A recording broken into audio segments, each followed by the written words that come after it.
Peugeot Traveller is an 8-seater van-based MPV that will appeal to taxi operators and large families. It's one of a select group of vehicles that can carry 8 people. Its principal rivals are the Ford Tourneo Custom, Volkswagen Caravelle and Mercedes-Benz V-Class. Like its rivals, it will accommodate the driver, plus 7 passengers, except that in terms of manufacturer list price and monthly repayments, the Peugeot is cheaper than its Ford and Volkswagen rivals. Peugeot also promises that its expert van-based MPV will cost less to run, thanks to its efficient Bluetooth diesels. The most efficient Euro 6 1.6-liter models average 55.4 miles per gallon on official fuel test, and emit 133 gkm of CO2. Active and Allure trim levels, plus 3 engines. The model range is simple in terms of trim levels. You get the entry-level Active version, or its plusher Allure sister. Even the starter Traveller is well equipped considering its van origins, so you get climate control, parking sensors and cruise control. There are 5 diesel engine options to choose from, ranging in power between 95,180 horsepower.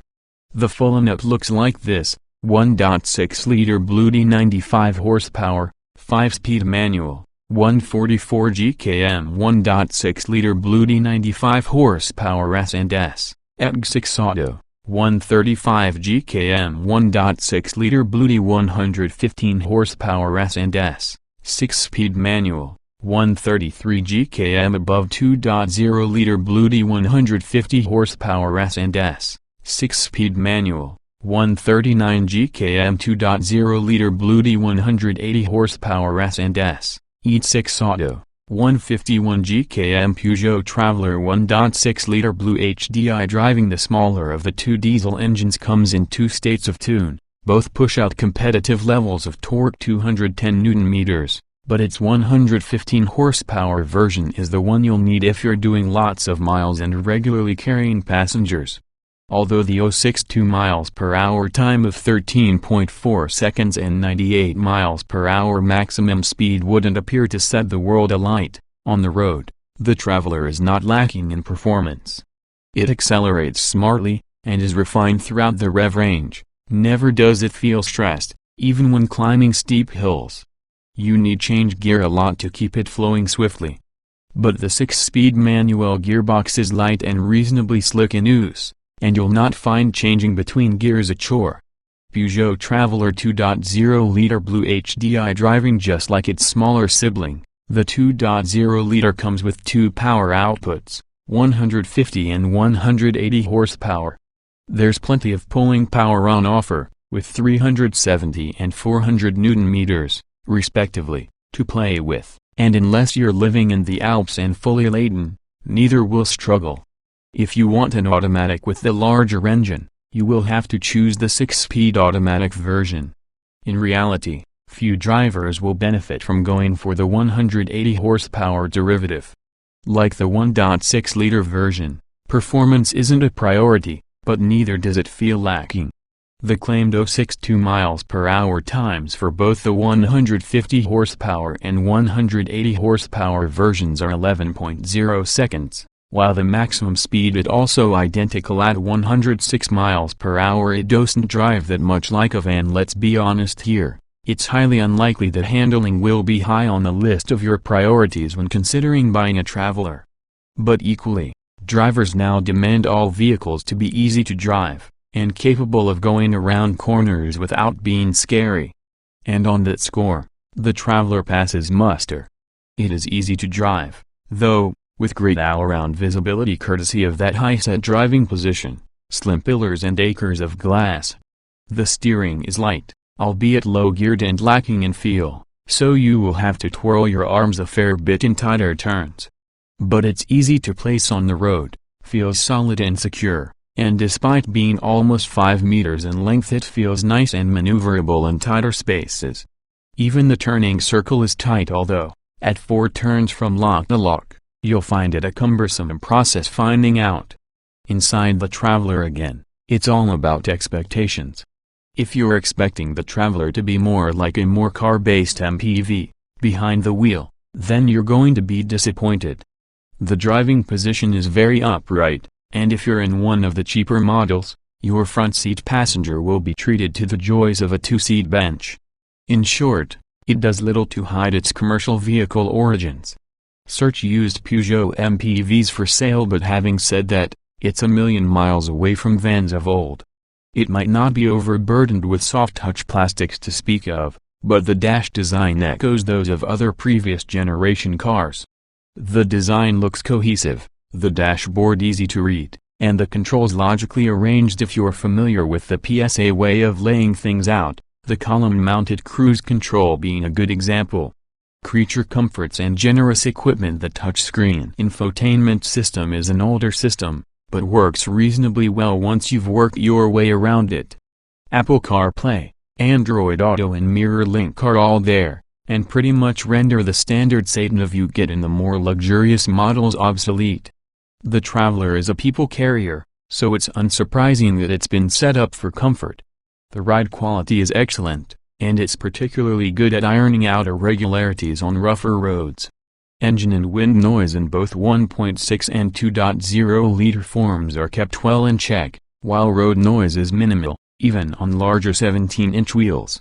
The verdict: the commercial vehicle origins of this MPV are undeniable, but really do work in the Traveler's favor. It's roomy and efficient. These aspects alone make the Traveler great at long-distance traveling. The front seats are large, but on the firm side, and although the seating position is on the upright side, it's perfectly comfortable on long runs, once you're acclimatized to it. Passengers in the mid and rear rows get less of a good ride. There's obviously ample headroom, but legroom is right, especially in the third row. But thanks to the ample glass area, it feels light and airy, and you'll never get complaints about feeling closed in. The Mini Convertible range will initially launch with a choice of 3 engines. The Cooper is powered by a 1.5-liter 3-cylinder turbocharged petrol engine, which produces 134 bhp. BMW expects this variant to account for 50% of sales. The Cooper D, meanwhile, offers a 1.5-liter 3-cylinder turbodiesel alternative and is slightly less powerful at 114 bhp. The Cooper S sits at the top of the range, but does so only briefly. It uses a 2.0-liter 4-cylinder turbo petrol engine to produce 189 bhp. Specify the automatic gearbox on the Cooper S and you can also get paddle shifters attached to the steering wheel. Mini Convertible JCW on the way. An even more powerful John Cooper Works model will follow in April. It takes the Cooper S formula a step further, to produce 228 bhp and zoom from 0 miles per hour in just 6.5 seconds. The Cooper accelerates from 2 miles per hour in 8.8 seconds and on to 129 miles per hour. The 3-cylinder engine isn't fast, but neither is it lethargic. Flexible around town and perfectly at home on the motorway. It even sounds quite characterful. The Cooper S, on the other hand, is a big step up in performance. The 2 miles per hour dash falls to 7.2 seconds, and top speed climbs to 143 miles per hour. The 4-cylinder engine pulls very keenly from low speed, quickly swooshes through gaps in traffic and feels hot that quick. The roaring exhaust note adds to the excitement. The driving modes noticeably alter the car's character, particularly the Cooper S switch to sport, and the throttle response really peps up, creating an extremely eager feeling. Our picks a petrol, having driven both Cooper and Cooper S variants on the press launch in Portugal. It's difficult to argue a case for the Cooper D if you factor in the incredibly frugal, cheaper 3-cylinder petrol on offer in the Cooper, the lower mileages that a small convertible is likely to cover, plus the unseemly clatter of diesel spoiling the open-air ambience. We'd stick with the petrol. Fans of the previous convertible will be pleased to know that Mini's reputation for keen handling can still be found in this third generation. The Cooper is fun to drive, if quite soft and rolly. It's more of a relaxed cruiser than boy racer. The Cooper S is highly enjoyable to drive on a twisty road, with only the Mazda MX-5 offering similar thrills. Despite putting a large amount of horsepower through its front wheels, The Cooper S's clever electronic differential avoids scrabbly wheel spin and is also key to the car's precise handling. Both Cooper and Cooper S models have quick and precise steering that underlines the Mini's light-footed agility. It's light and user-friendly when parking too. The Mini's interior retains the quirky feel of the rest of the range with friendly circular graphics and toggle switches. Dash plastics and materials are of high quality, while the seats are on the firm side of comfortable and positioned quite high. A 6.5-inch infotainment screen is standard, but we found the 8.8-inch screen from the media pack includes SatNav and is intuitive to operate and superior to rivals. Elsewhere, the optional driving mode selector is operated by twisting the bottom of the gear levers around, but we've found a button would be easier.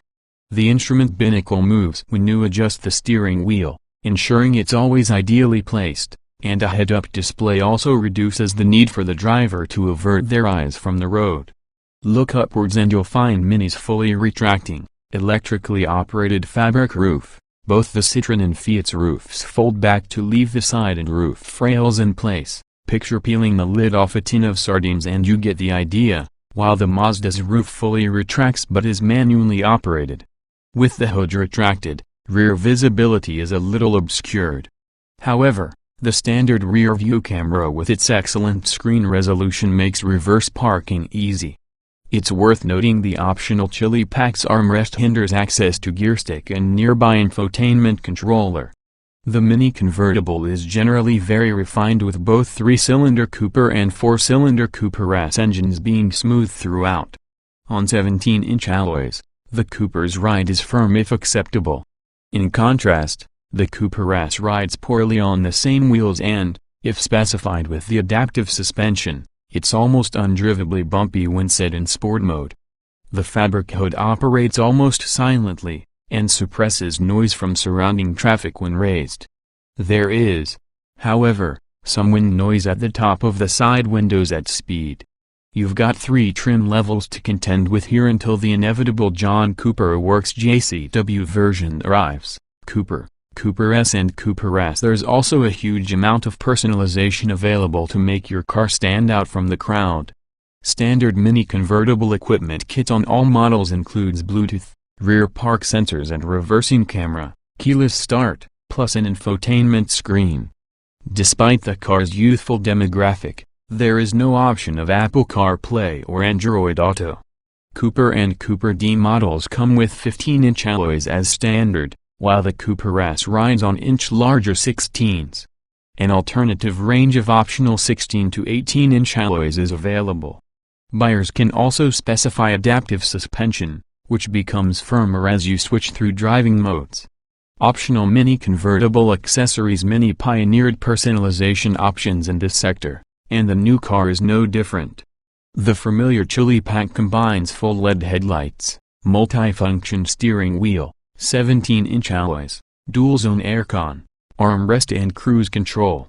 The media pack, meanwhile, bundles together SatNav with a larger 8.8-inch screen, Bluetooth and USB connectivity, and Mini connected smartphone connectivity.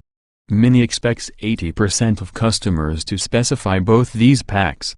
You can also opt for bonnet stripes, contrasting mirror caps and chrome detailing. But the most distinctive new option relates to the fabric roof. Supplied in black as standard, convertible owners can now choose a Union Jack motif, just like coupe owners. It's finished in understated black and gray. The previous Mini hatchback scored a 5-star Euro NCAP crash rating, along with a 3-star rating for pedestrian safety. With its bigger external dimensions and a bonnet that lifts upon a pedestrian impact, expect the third-generation convertible to build on these scores. All Mini Convertible models come with integrated rollover bars, stability control, electronic brake force distribution, and a traction control system that works when driving on loose sand or snow. Front and side airbags are fitted along with ISOFIX child seat mounting points. A tire pressure display is also standard. The optional driving assistant pack includes adaptive cruise control, road sign detection and a collision and pedestrian warning system. The roof opens and closes in 18 seconds at up to 18 miles per hour and folds a little fussily behind the small rear seats.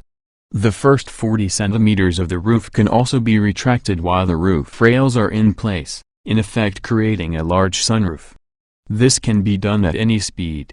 The boot is 25% larger than before, but still relatively small at 215 liters or 160 liters with roof stowed.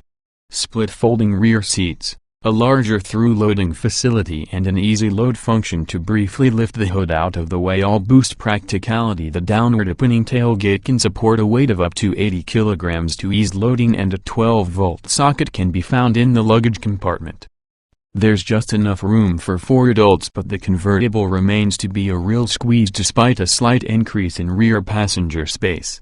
The rear seats are still small for passengers despite many's claims to have increased seat surfacing, head, elbow and shoulder room, with knee room improving by 36 mm over the previous model. A removable wind deflector is optional and can be positioned to reduce turbulence for the front passengers only. It can be stowed in the boot when not in use.